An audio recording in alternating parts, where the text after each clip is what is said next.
Hello, everyone, and welcome to the last week of social entrepreneurship. We finish out our course of study on this particular subject. And let me remind you, because I'm sure some of you have been left with some questions, which is good, because this is a course that is an introductory course. We have looked at the perhaps the broad scope of what social entrepreneurship is about. We haven't gone into a lot of details. We've looked at a lot of examples. We've considered different models.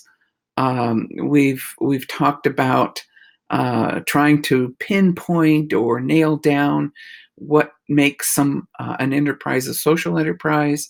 What's the difference between a for-profit and nonprofit? A lot of these things perhaps have been left unanswered in your mind. And the scope of this course has been basically an introduction to the whole concept of social entrepreneurship and to allow you the opportunity to be exposed to something that you didn't know was out there and possibilities that you might pursue. And this is important because now the last paper, which I've called a synthesis paper, is to be, while a very personal paper, because you have the choice between three different options in the response. Notice that the paper is a little longer than what you've done before, and please make sure that you cite all of your sources. And I'm expecting you to incorporate and integrate the things that we have been reading about, things that we've been watching, those things, the articles that we've read, plus our textbooks. So I'm expecting you to integrate the concepts, but at the same time, the responses to the questions posed in whichever topic you choose uh, are to be personal responses. What do you think? How have you thought about this in relation to what we have been studying? So the synthesis paper, let me underline this, is not a summary of all the things that we've studied in the course. Please don't make it a summary paper.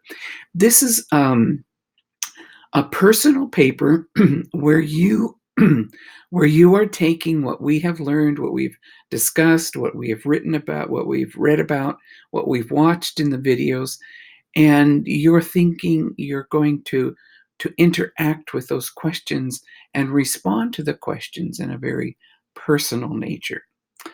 As such, the paper doesn't necessarily have right and wrong answers. However, be sure to look at the rubric that I'll use to grade this paper. I will be looking at how well you have understood the sources that you're citing, how well you've integrated the things that we've read about and looked at, how well you've integrated those into your own thinking. So remember, this isn't about getting it necessarily right.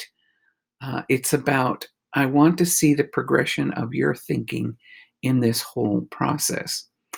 If your thinking has not been challenged or changed from the beginning of the course, I need to hear why.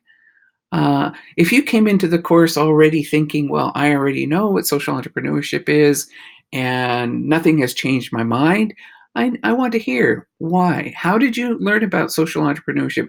In what way has the things that we've been doing, how has it not had any effect? Or did you already know these things? Or has it not made any difference in the way, the conclusions that you've come to? It's important to know that because the purpose of the synthesis paper is to actually reflect on, well, what have I learned? And if I didn't learn anything, why didn't I learn something? Uh, I recognize this is an introductory course, and those of you who already have experience in the nonprofit or business world uh, probably found much of this stuff, things that you already know. But I'm asking you to take in all that we've looked at and consider that, reflect on that in the in your own understanding, in your own decisions about how you think about social entrepreneurship. So please don't make it a rundown of all the things that we've studied, but integrate what we have done. I'm looking forward to reading those papers. It's been exciting to be involved in the discussion, or to watch how the discussion in the forums have unfolded. Thank you for all of the good information that so many of you included in your comments. And I trust that this will only be the beginning of your journey to discover where can my life count the most? Where can I invest my efforts so that truly I'm making an impact for good? It doesn't have to be on a global scale. It can be very local. It can be very small, but all of us can make some kind of impact. So thank you, and enjoy this last week of social entrepreneurship.